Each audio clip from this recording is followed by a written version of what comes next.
बाबा जरा हात लाव रे, व्हानी आजी डोक्यावरील ओझे सांभाळत बोलली. ती घामाने पूर्ण निथळली होती. गावातून चालत बाजारात पोचायला 1 तास लागायचा. गावातून येणारी सकाळची गाडी गावात येईपर्यंत फुल व्हायची, त्यामुळे ती थांबत नसे. मग तिला रिक्षा किंवा चालत जावे लागायचे. रिक्षाचे भाडे परवडत नव्हते. एक शॉर्टकट होता, त्यासाठी नदी पार करायला लागायची. नदीवर बंधारा होता, पण पावसाळ्यात खूप पाऊस झाला की तो मार्गही बंद व्हायचा. तसं पण ती पावसात सहसा घराबाहेर पडत नसायची. आज मात्र डोक्यावरचे ओझे आणि ऊन यामुळे ती पुरती थकून गेली होती. ती बाजारात पोहोचली तेव्हा सकाळचे 9 वाजले होते. आज बाजाराचा दिवस होता. खरं तर लवकर यायला हवं होतं, पण हल्ली सकाळी लवकर उठायला होत नसे. तिने आपली बसायची जागा साफ केली आणि शेजारच्या दुकानात ठेवलेली मोठी छत्री आणि इतर सामान घेऊन आली. सदाने तिला चहाची ऑफर केली, पण ती नको बोलली. अगोदरच दुकान लावायला उशीर झाला होता. तिने दुकान लावायला सुरुवात केली तशी एक भटकी गाय तिथे आली आणि उभी राहिली. तिचा तो नित्यक्रमच होता. तिच्याकडचे काही खाल्ल्याशिवाय ती पुढे जायची नाही. तिने भाजीची एक जुडी पुढे केली तशी मान हलवत खात निघून गेली. एरव्ही व्हानीबाई खूप काटकसर करायची, पण गाईला एक जुडी देऊनच तिच्या धंद्याला सुरुवात व्हायची. हा नित्यक्रम ना आजीने चुकवला ना त्या गाईने. आजीचे दुकान लावून झाले होते. घरातून किटलीतून आणलेली कोरी चहा पिऊन ती भाजी विकायला लागली. लाल भाजी कशी दिलं गे?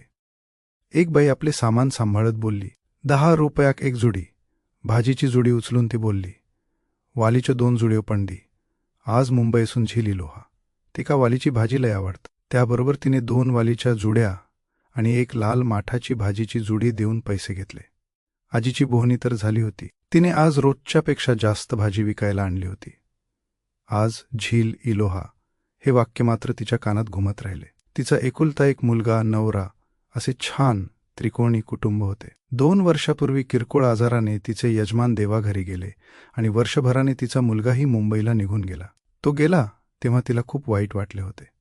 शेजारच्या वाडीत मुंबईहून आलेल्या मुलीच्या प्रेमात पडून तिच्यासोबत तो निघून गेला होता. खरं तर तिला त्याला पाठवायचे नव्हते. त्याच्याशिवाय तिला जवळचे कुणीच नव्हते. तिने वयाचीसाठी गाठली होती. बरं, त्याला मुंबईला राहायला जागा पण नव्हती. कुठे राहायचा ते देखील कळवले नव्हते. सुरुवातीला खुशाली घ्यायचा, नंतर तीही बंद झाली. एका मुलीसाठी जन्मदातीला विसरला होता. गेल्यापासून एकदाही गावी फिरकला नव्हता. ती मात्र त्याच्या वाटेकडे थकलेले डोळे लावून असायची. रोज सदा दुकानदाराला मुलाने दिलेला फोन नंबर लावायला सांगायची. फोन कधी लागायचा नाही, लागायचा तो जीव टांगणीला. घरी गेली की घर खायला यायचं. एवढ्या मोठ्या घरात पण तिचा जीव गुदमरून जायचा. नाही बोलायला एका मांजराची सोबत असायची. तिचा आजीवर खूप लळा होता. घरात नवऱ्याच्या आणि मुलाच्या आठवणी घायाळ करायच्या.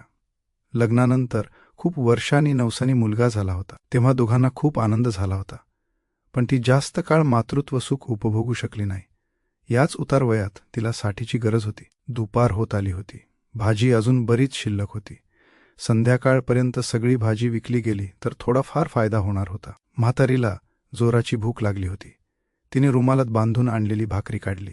गिऱ्हाईकाकडे लक्ष ठेवत भाकरी चघळू लागली. सकाळी भाजून आणलेली भाकरी थोडी कडक झाली होती. शेवटी सगळी भाकरी कुस्करून खोबऱ्याच्या चटणीत टाकून थोडा वेळ भिजत ठेवली. दिवस कलत चालला होता. अजूनही थोडी भाजी विकायची बाकी होती. एवढ्यात एक सुशिक्षित बाई भाजी घेण्यासाठी तिच्याजवळ आली. पैसेवाली दिसत होती, पण भाजीचा भाव करू लागली. अगदी 2-3 रुपयासाठी भाजी न घेता जाऊ लागली. मग व्हानी आजीचाही नाईलाज झाला. बाईने केलेल्या भावात देऊन टाकली. घासाघिशीचा आनंद बाईच्या चेहऱ्यावर उमटला आणि आजीच्या मनात मात्र किती नुकसान झालं याची आकडेमोड सुरू झाली. थोड्याच वेळात दिवस मावळणार होता. व्हानी आजीला कसंही करून शेवटची वस्तीची गाडी पकडणे गरजेचे होते. थोडा माल शिल्लक राहिला, तो द्यायला हॉटेलकडे निघाली. हॉटेलचा मालक चांगला होता. तिला त्याने सांगूनच ठेवले होते, दिवसाअखेर भाजी शिल्लक राहिली आपल्याकडे, हे ठेवून जात जा. तसेच तिला त्याबद्दलचा योग्य तो मोबदलाही मिळायचा. असं असून देखील ती शेवटच्या क्षणापर्यंत भाजी विकायची. हॉटेलवाल्याने दिलेल्या सवलतीचा फायदा घेत नव्हती. आज पण शिल्लक राहिलेली थोडी भाजी घेऊन हॉटेलात गेली. एका टेबलावर मघाशीच घासाघीस करणारी बाई वेटरला चांगली 10 रुपयाची टीप ठेवताना दिसली. दोघांची नजरानजर झाली. त्याची बाईची नजर मात्र खाली गेली. व्हानी आजी घरी पोहोचली तेव्हा घराच्या पडवीत कुणीतरी बसल्याचे दिसले. तो माणूस पाठमोरा असल्यामुळे दिसत नव्हता. ती पडवीत आली तसा तो वळला. त्याला पाहून तिचा चेहरा खुलला. तिचा मुलगा सुहास होता. तिच्या डोळ्यावर विश्वास बसेना. त्याला कुरवाळत पटापटा मुके घेऊ लागली आणि त्याला कुशीत घ्यायचा प्रयत्न केला, पण त्याला ते आवडले नसावे. तिला अडवत आपण दमलो असल्याचे म्हणाला. त्याच्या आगमनाने तिचे सारे श्रम विरून गेले होते. पटापट दरवाजा उघडून घरात आली. तिच्यात जणू हत्तीचे बळ आले होते. मुलगा मात्र पायरीवर बसून राहिला. आईने घरातून आणून दिलेले पाणी प्याला. थोड्या वेळात तिने कोरा चहा आणि सकाळची भाकरी गरम करून आणली. ती त्याला देत कौतुकाने बघत राहिली. चहाचा एक घोट घेत पेला बाजूला ठेवला. तो आल्यापासूनच गप्प होता. फक्त विचारलेल्या प्रश्नांचीच उत्तरे देत होता. आजीची मात्र बडबड चालू होती. आता 2 दिवस कामाला सुट्टी घेणार होती. पोराला गोडधोड करून घालणार होती. चांगल्या कपड्यात आलेल्या आपल्या मुलाकडे बघून तिला खूप बरे वाटले होते. घरात जाऊन त्यातल्या त्यात बरी साडी नेसून आली होती. काही वेळाने सुहास त्या मित्रांसोबत वाडीत निघून गेला.